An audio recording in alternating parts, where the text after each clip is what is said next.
Everyone welcome to my YouTube channel. এই যে আমরা একটা লিভ লাগাইতেছি, দেখেন ওই যে আলী বাবা একজন চেঞ্জ করতেছে, বস্ত্র দেখবো। হ্যাঁ হ্যাঁ, হুকো হুকো আমি মুশকিলা যে খারাপ করাইতেছি। এটা হলো host, new technician Abdur Rahman. ই কি খুশি রে বাবা রে বাবা, আব্দুর রহমান খুব খুশি। আলী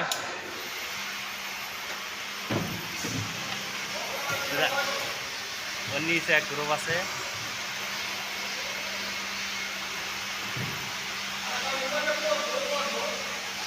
কাজ করতেছি আমরা, লিফটের কাজ, রেল লাগাইতেছি। ও যে লাগা আসছে নিচের থেকে উপর পর্যন্ত, এখন আর কয়েক ফ্লোর বাকি আছে। ওই লাগানো শেষ হবে। সবাই চ্যানেলটাকে সাপোর্ট করবেন।